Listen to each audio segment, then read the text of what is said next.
Hey guys, in today's special, I'll be showing off 40 tips and tricks in Blackout Revival. These can range from general tips that can save you a bit of time to habits you should have and just basically get better at the game. Before anything, consider leaving a like and sub to help out a small channel. Without further ado, let's get into it. Always use items while sliding. This is the most important tip and that's why I put it on number 1. Whenever you want to use a trauma pad, inhaler, drink or eat something, always start sliding before doing this, as it bypasses the vulnerability of standing still while using them. Insta-tapping utility. Again, another really useful tip.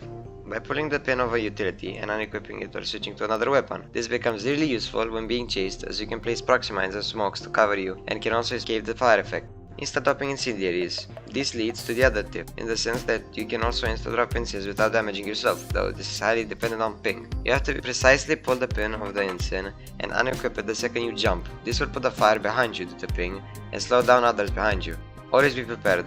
When countering, you always want to have utility, inhalers, heals, and just about anything. For example, when countering waves, the people inside might throw out proxy mines to stop you from going in, but an impact nade can fully counter it and let you push through.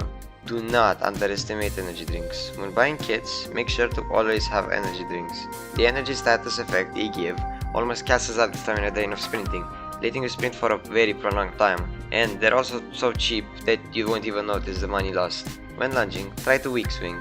This refers to the mechanic of attacking with a melee without having the required stamina, making it slower and dealing less damage. But when lunging, especially with fists, it lengthens the lunge and gives more distance. So if you have like 30 stamina, just wait for 10 or less to weak swing. Most melees take 5 stamina to launch and the fists take 10. Green Inhaler's shield effect doesn't only affect physical damage, but limb one too. So if you're fighting a contra kit with photon blades, you can actually survive a headshot from the blades without getting decapitated if you have enough health and your Green Inhaler hasn't triggered yet.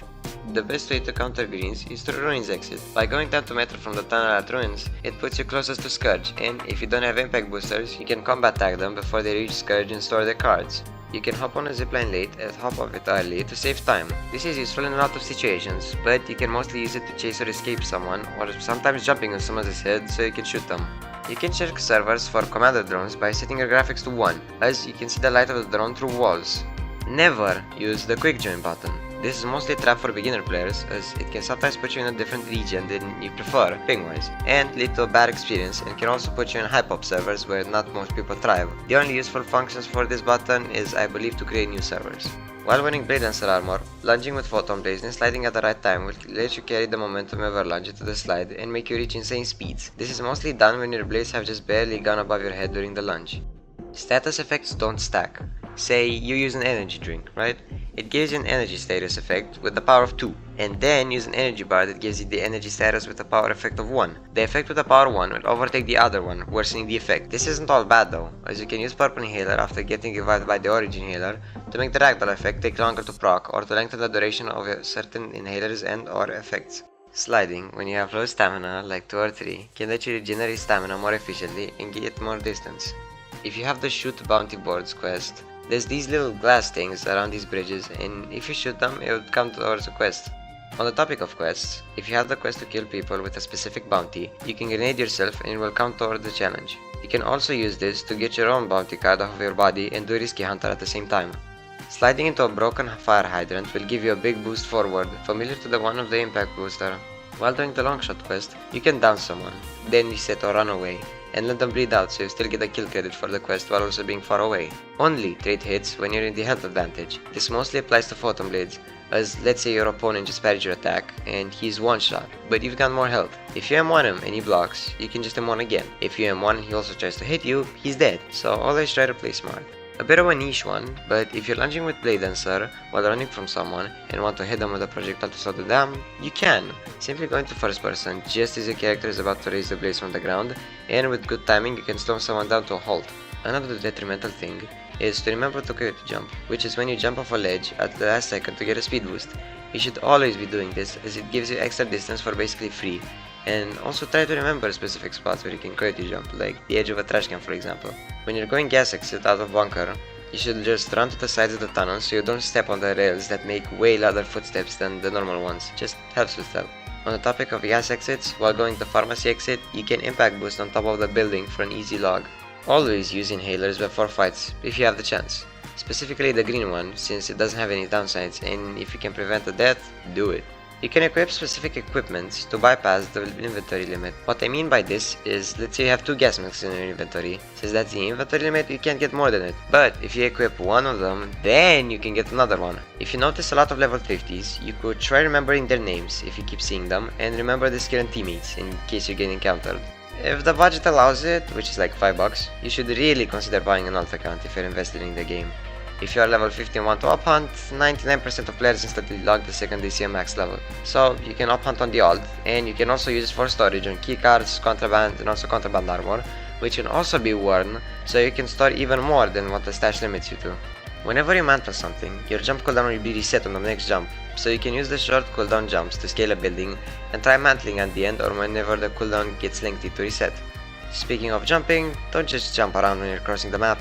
I know people say it's harder to hit a moving target, especially jumping, but the cooldown and stamina you're wasting are essential if you are traveling long distances. Always look behind you, even when you don't expect anyone to be behind you. That's when they're most likely to attack. It doesn't hurt to look back once or twice to check if someone's following you. This should be heavily spammed with a contra kit, since axles only take 3 seconds to charge up and they don't have to be scoped in until the last second or so. Use third person to your advantage. Always look around corners before going to them, helps you simulate the situation easier when you're about to engage into a fight. Always grind your levels, especially on shotguns like the KS and SPAS, that are extremely important to get Dragon's Breath on them. So whenever you get a chance or are in a safe server where everyone is friendly, just use the weapon you want to get level on while doing tasks or fighting other players. Though, a big life hack is to get a friend with a contraband kit that lets you shoot him while he also heals, so you can grind levels easier. Remember the equip sounds of any weapon.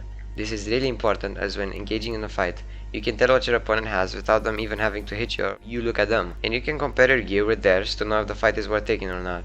Always heal when you get the chance. If you're behind cover or have a downtime in your fight, a trauma pad goes a long way.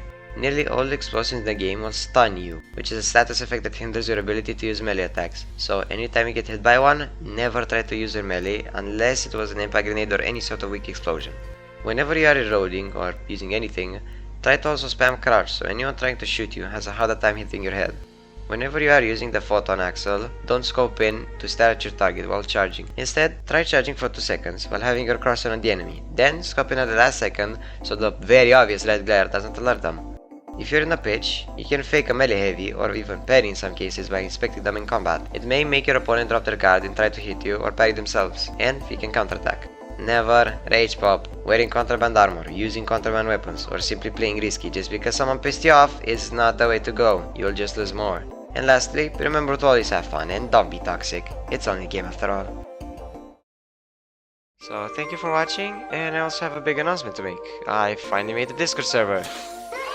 The link to it will be in the description and also on screen, where I will be telling you all progress on the next videos, new video releases, and also hosting game nights on games you or I suggest, and also just talking to you guys in VC. So if you want to see more of me, consider joining, as anyone that joins will also get a special role at the end of the first week of this video's release. I'm also gonna mention that I will be doing more posts like this that dictate the next video or what I should do, mostly in the Discord server, but also some here on YouTube. So stay in the lookout for those by subscribing so you get notifications for it.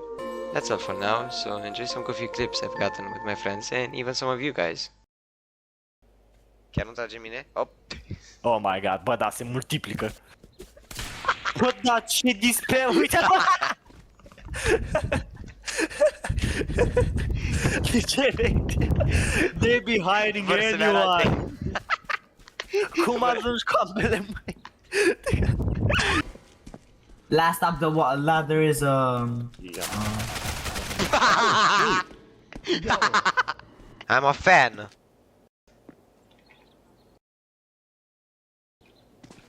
Ce mi-a dropat? Coi, mi-a dat un RSH. Asta are alternator și RSH pe el. Ok.